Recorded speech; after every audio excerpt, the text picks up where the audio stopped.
Joining us now to review some of the headlines of today's newspapers from around the world is our Rice News analyst, Emmanuel Efeni. Good morning, Emmanuel. Good morning, Ruben.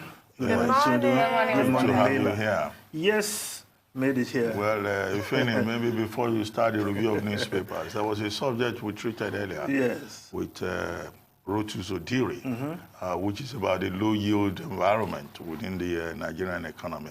Interest rates are going up, deposit rates are going up, with the policy introduced by the CBN in October, restricting corporates and individuals from, the OMO, the OMO market.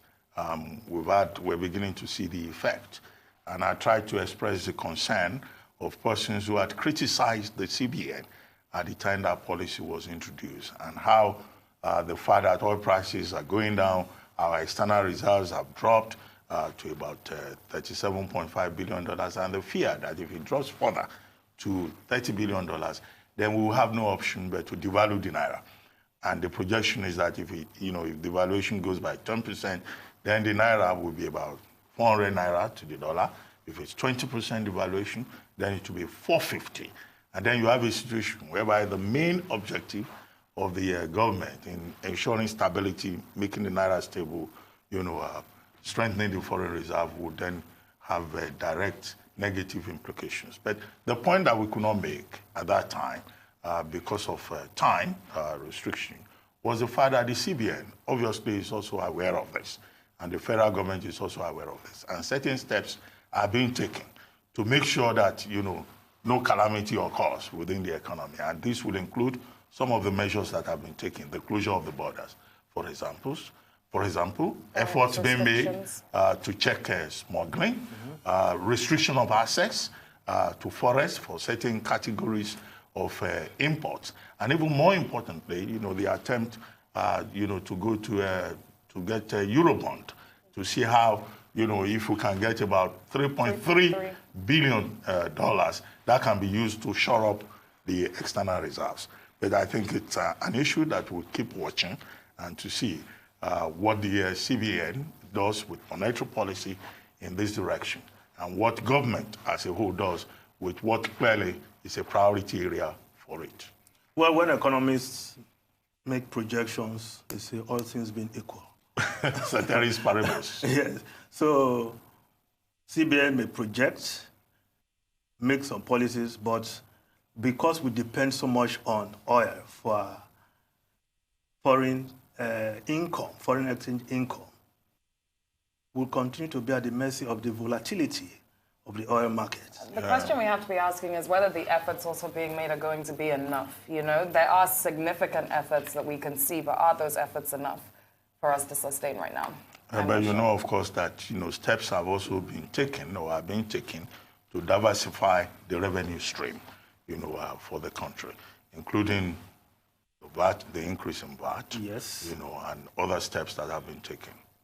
But oil remains our main source of income. Well, we had Kingsley Moghalu on the show the other day actually discussing Nnewi and the manufacturing sector. Yes. No, yes, you can diversify. We are diversifying to broaden the production base of the economy. And revenue. Yes, revenue but base. Whether it's going to impact positively on the income of government on the short run is what is not very clear. Because it will take a long while before you can now say, yes, the government does not depend on oil. It's nice to sloganeer saying, oh, Nigeria without oil, away from oil, but oil remains our major source of revenue. Anyway, what do you have for us? Yeah, let's go to these days newspapers. The lead story, Buhari lands in Borno to mourn Borno victims. Indicts community leaders. Zulum seeks new strategy against terror group. Again, Boko Haram attacks Maiduguri. Just as the president was leaving, there was an attack, but thankfully it was repelled by the gallant military. But if we look at how other newspapers are reporting the Buhari visit to Maiduguri, Vanguard newspaper, Boko Haram hits Maiduguri, as Buhari visits, runs into storm. Boko Haram can't come without knowledge of locals. Buhari declares state of emergency. Reps tell Buhari, Oni Sultan speak against insecurity at summit in Oshogbo. Khan mourns, blames military for security lapses on honor attack. Governors task security operatives on greater responsibility. Well, while the Daily Trust, looking at it from another angle, outrage over insecurity. Buhari bold. In Borno, presidents shouldn't visit honor residents. 36 governors, PDP can't speak. Husband, 2 wives, 6 kids, among 21 killed in Kaduna. Reps ban forcing commuters to pass night on highways. Well, President Buhari, straight from Addis Ababa, he landed in Maiduguri to commiserate with the people of Borno State, because, well, over the death of so many in that attack in Honor village. But some have been criticizing the president, but the president at least did what I would say, well, is expected, to come straight and commiserate with the people. But the conversation that followed that visit is what I'm not too sure whether to tick good or put asterisks. Indicting community leaders, saying these terrorists will not have their way if communities. So are we not passing the buck to the communities? Not necessarily. It's the same sort of indictment that the Chief of Army Staff gave when Tundu and Dr. Abati sat with him, or we all did the other day, because these community leaders are supposedly aware that people are heavily indoctrinated with Boko Haram within certain communities, yes, and they're not acting based on it. Apparently, they also know that Boko Haram people that are already indoctrinated are living in those communities. So if you have knowledge about this and you're not sharing that information with the military and other security agencies, that does pose a threat to national security. Everyone has to help. So the communities are working against the military and Nigeria? Is that what they are trying to insinuate? No, that's not at all what they're trying to insinuate. Within the communities who have been indoctrinated and are members of Boko Haram. He said that when that attack happened in Auno, some people actually came out of the community to launch the attack. Well, in any case, I don't think this is a case of the president passing the buck. He has consistently said, either in his address after he assumed office for a second term, or his January 1 address to Nigerians, that security is a collective responsibility that should involve the cooperation with the security agencies of the community, of individuals, and of everybody. Because, these people, as I pointed out in one famous interview with the NTA, they live in communities. People know them, yes, and people can share information. They can provide intelligence to assist the security agencies so that all of us can remain focused on the idea of making Nigeria safe.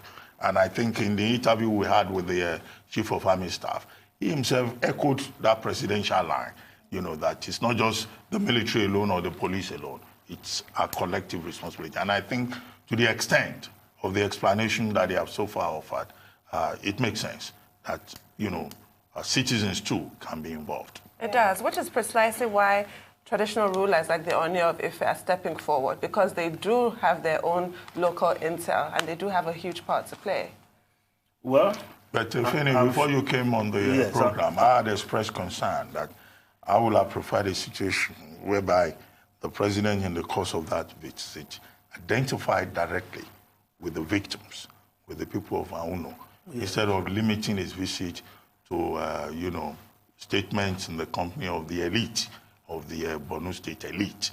It would have been better optics if we saw the president either visiting, the victims or going to the village itself, to meet with the people. Well, you don't know the security situation and the security. How do you know what I said? That's exactly what I said. You can't win for losing, yes, really. You don't just say, for the optics. You go there and you hear that there was an attack on the convoy Yes, of the and started president. shootouts, and innocent people were We're talking about shot. the commander-in-chief of the armed forces. With all the armed forces, security agencies under his command. The coast has to be clear. Yes, so that bystanders don't get shot. From the Niger Delta for the president to go. There must have been security reports whether the coast is clear.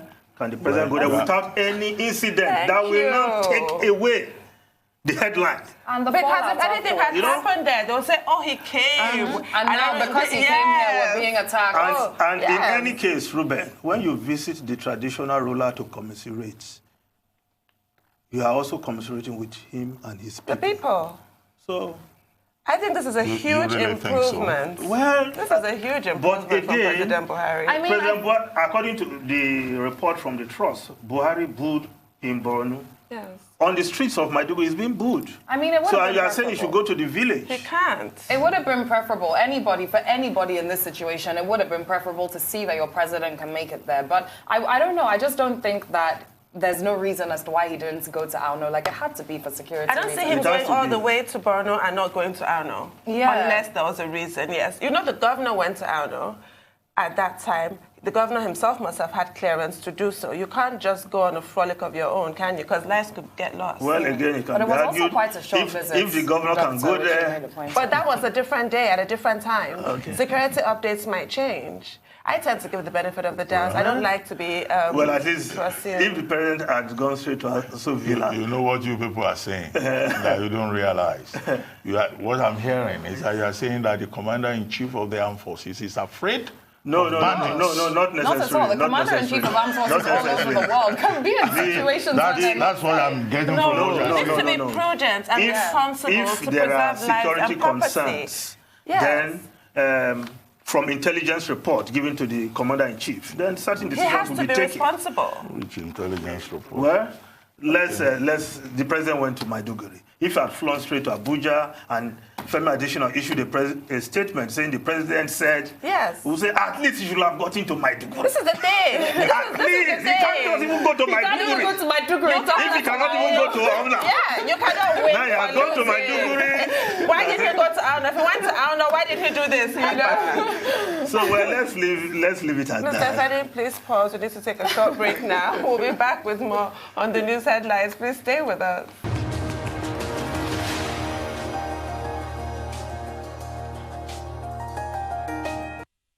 Welcome back to the morning show here on Arise News. Stay with us. Here is Arise News analyst Emmanuel Efeni, who has been reviewing top stories in newspapers from around the world. Emmanuel Efeni? Well, Ruben, let's leave security for now and move to other issues. The Daily Sun newspaper, constitutional amendment, Senate to revisit 2014 confab report, security alert at National Assembly. Now, the Constitutional Review Committee, I think, inaugurated yesterday, and they have, we've always clamored for this, that the 2014 conference, National Conference report is one that should help any constitutional review, because in that report, major stakeholders in the Nigerian project were able to arrive at consensus on very contentious issues. So if we can use that as a base to deal with issues of power, devolution of power, state police, etc., ensuring that we have proper federalism, it will be a welcome development. But now they have said they will revisit that report, and I think that is the right thing to do. I do too. It's better late than never. I think it's unfortunate that when the new administration came to office, it refused to even take a look at that document, because there were all kinds of misgivings about the composition of the 2014 National Conference. There were persons who said there were too many Christians there. There were persons who said the mode of representation was not, democratic enough. There were persons who said there were more Southerners in the conference more than Northerners.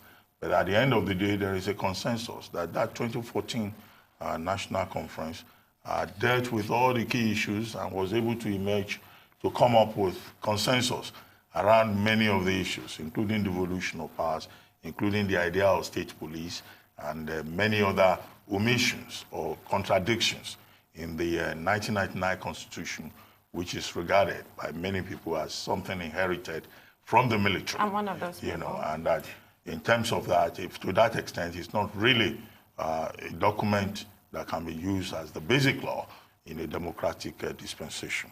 However, the point has been made on this program by more than one person that perhaps the problem we have with seeing constitutional amendment through is because every time we attempt constitutional amendment or review at the level of the National Assembly, it's like we want to do a wholesale amendment, and that the Constitution is a living document. Why don't we take the issues, you know, piecemeal, as they arise, one by one, as issues arise, and we amend the Constitution, and that at the end of the day, over the years, from one assembly to the other, we may be able to come up with a Constitution of Nigeria that truly reflects the will of the people. I think that can be done going forward, but why there's this sort of approach that it needs a total overhaul in one go is because we have left things so late. Things have fallen apart. The center cannot hold. So trying to take things in a piecemeal fashion, we can do in the next 20 years. But right now, I do think a complete overhaul is necessary. Well, if the National Assembly, because in the past, they started the process, somewhere along the line, it is aborted or sabotaged by the ambitions of certain persons. Yes. And I hope there will be no such in any case, incidents we've this time seen around. how effective a piecemeal amendment can be with the alterations that have been attempted, you know, with the 1999 Constitution. Only recently, we were discussing the fourth alteration, number 4, you know, altering the provisions of Section 225, you know, of the Constitution with regard to political parties, you know. The powers of INEC. Yes, you know, and you know, there have been other alterations also that have been less contentious. But once you say you are reviewing the entire Constitution, everybody all kinds of in interests will begin to clash. I think it's something that the National Assembly. Well, if we have to start somewhere, the exclusive and concurrent list. Yes. Has to go. Devolution of power. That's where we need to start. Yes. No, we should take more from exclusive and put in concurrent. There's too much residual. There's too much concentrated at the center right now. That's where we need to I think we're all agreed on that.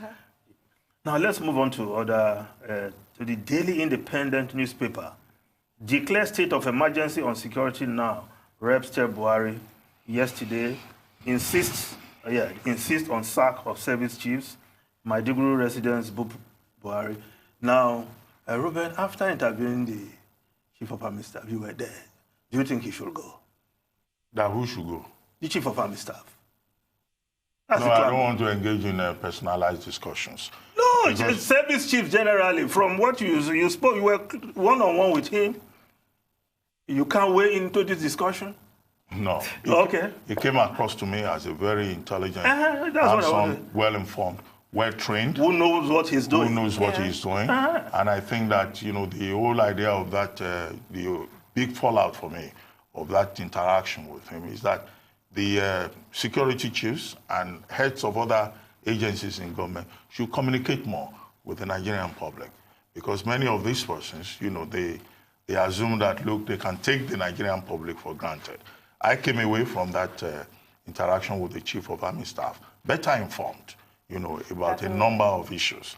And I think that in his own case, you know, he should do a lot more. And the Nigerian Army should do a lot more in engaging the public. As for whether service chiefs should go or not, that's a prerogative of the Commander-in-Chief. He chooses his own team, and he can put a team together. He can delegate authority as he deems fit, and that's a constitutional right given to the president. I couldn't put it any better myself. Yeah, because he did kind of shed a light on the fact that the sacking of chief of army, of any service chief right now, it can't even be a priority given the current status of our national security. Like, yeah. Well, I'm not sure about that. But what I do know that is it's up to the commander-in-chief. So the calls for them to resign, and I did confirm that with Chief Bode George when he was here. Apparently, it's just not the done thing with regards to military protocol. That is the commander-in-chief that will have to relieve them of their position. But he said during the interview that the army is supposed to, or was it before, that the army is supposed to be not seen and not heard, really, which is why they don't communicate much. But current times demand a different approach. Yeah. They must communicate, yes, at this point. It's necessary. Okay. Well, for the declaration of state of emergency, how will that change anything? If President Buhari comes out and says, I'm declaring state of emergency on security, how will that change anything? I asked him that, and he didn't get to answer. We couldn't do follow-ups because we didn't have enough time. Because I remember the state of emergency in 2014. It didn't work. People were still being slaughtered.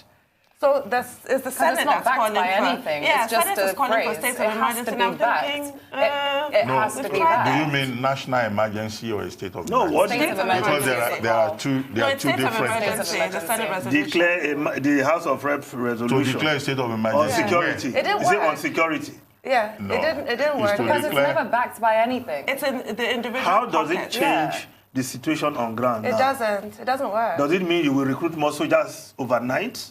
If you declare Buy states, more weapons overnight? I don't understand. You still have that. to There go has to through be the same action. process. Personally, Yeah. I don't get that. honestly, because there has to be Well, action. but there has to be some talking points. National at the- security challenges already constitute an emergency Exactly. for Nigeria. So the lawmakers may well be stating the obvious. What we need to worry about is finding solution to the crisis that confronts us This is the as a bottom people, line. as a state, and as a country. That is the bottom line. Okay. Well, let's just move. And if they have any original ideas, they should express those original ideas. They are calling for declaration of state of emergency. So what end? What is the So what context? end? That's what I'm asking. What will change with what if action? President Buhari just makes that declaration? You know? What will change? I don't understand. It's never backed Does it by mean they will just anything. open the armory in America and start selling weapons to you overnight, or what? I don't get it. You still As have to in- go through the same motion. You still have to have targets as well. Yes. Now, let's just move over to the foreign newspapers. The Guardian, UK. UK prepares for more coronavirus cases after first London diagnosis. Yes, the first case was diagnosed in London, and the authorities believe there could be more on the way, or many more yet to be diagnosed. So the scare of the coronavirus is It's creeping. it's creeping everywhere. It's not just in UK, yes. It's everywhere. I mean, Tunu earlier on cited the example of the cruise ship in Yokohama, Japan, and how that has gone from 21 persons to over 100 persons. And even in China, it's been discovered that, in fact, the statistics that they've been giving out, may not be exactly correct. It's a bit suppressed. Only yesterday, they recorded about 242 cases, the highest in The one highest day in one so day. far. That's why they and sacked now their officials. they discovered that over 30,000 cases, 30,000 persons have been infected by the virus, as different from the numbers being quoted earlier. And the assumption, the discovery, is that this is due to the negligence of a number of officials in the epicenter in the Hubei province, and they've had cause to fire some personnel for misleading not just China but the whole world. And I think that that's a good development, because the Global Times of China, when this story first became public knowledge, had done an editorial warning that there should be full disclosure by the Chinese authorities, because it was alleged that in 2003, when they had the SARS, the severe acute respiratory syndrome, that there was an attempt by state officials to cover up, and that contributed, to the high casualty figures that was recorded then.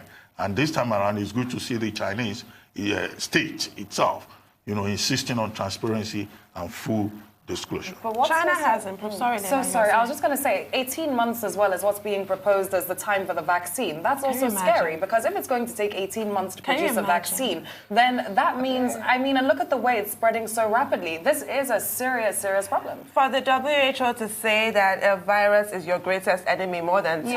terrorism is frightening. Yes. And you were saying about China. China has been commended in handling this better than SARS, but it's hard to break the habit of a lifetime. The Chinese and their lack of transparency, I'm trying to be polite.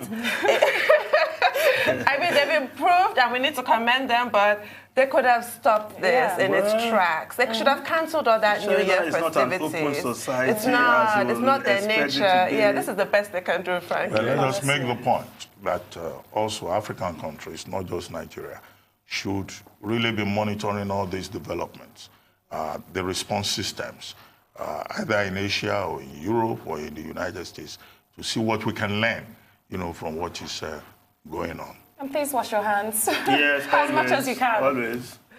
Thank you very much, Emmanuel Efeni. We'll see you tomorrow. And welcome back. We missed you yesterday. Yes, we did.